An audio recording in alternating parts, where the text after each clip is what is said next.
Euforia sepak bola sedang tinggi di Indonesia. Ini terjadi karena timnas Indonesia yang sedang dalam progres yang baik. Sepak bola Indonesia sedang menuju ke arah yang cerah. Masih ingat ketika kita di zaman kegelapan saat PSSI dibukukan oleh FIFA? Indonesia harus susah payah mencari lawan uji coba. Saat itu, teman uji coba Indonesia hanya Brunei, Timor Leste, dan Vanuatu. Negara-negara tersebut level sepak bolanya di bawah Indonesia. Namun saat ini sepak bola Indonesia sudah berada di era menuju kebangkitan. Proyek pemotongan generasi ditambah pemberian kewarganegaraan pemain berdarah Indonesia yang dilakukan STY dan Erick Thohir berbuah manis hingga timnas bisa melaju ke round 3 kualifikasi Piala Dunia Zona Asia dan timnas U23 lolos hingga ke semifinal Piala Asia U23.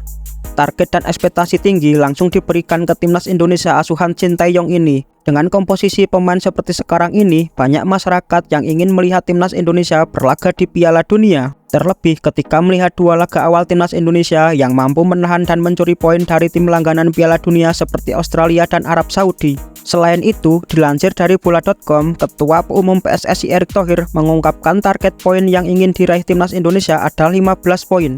Masalah target, kita akan kejar 15 poin. Jadi setiap pertandingan perlu ada poin, ujar Erick Thohir. Indonesia baru memainkan dua laga saat melawan Arab Saudi dan Australia. Dari dua laga tersebut, Indonesia mampu mengumpulkan 2 poin. Itu artinya Indonesia harus mengumpulkan 13 poin tambahan.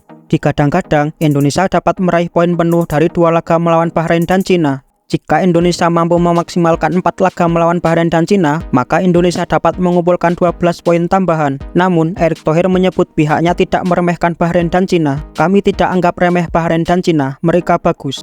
Erick Thohir juga berharap timnas Indonesia meraih poin saat lawatan ke kandang mereka. Kami berharap bisa dapat 3 poin di salah satunya atau dua-duanya. Yang penting, kami memperkuat tim untuk menghindari cedera dan kelelahan, ujar Erick Thohir dikutip dari bola.com. Indonesia juga masih mempunyai laga kandang melawan Arab Saudi dan Jepang.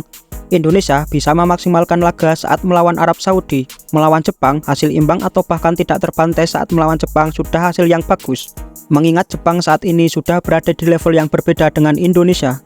STY juga berujar memiliki target jangka pendek untuk timnas Indonesia, yaitu membuka peluang Indonesia menuju ke Piala Dunia. Dalam jangka pendek, saya ingin membawa Indonesia ke peringkat ketiga atau keempat round 3 kualifikasi Piala Dunia. Lolos langsung ke Piala Dunia 2026 sebagai peringkat pertama atau kedua itu masih menjadi angan-angan, ujar STY dikutip dari Chow Sun.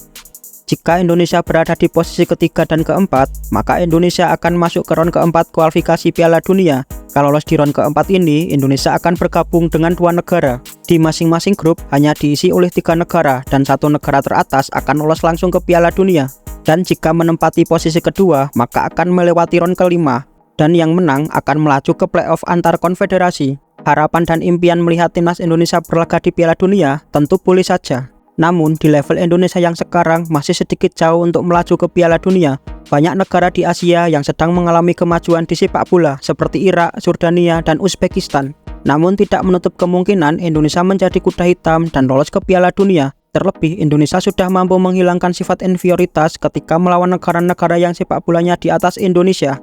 Mari kita doakan Indonesia menuju ke Piala Dunia.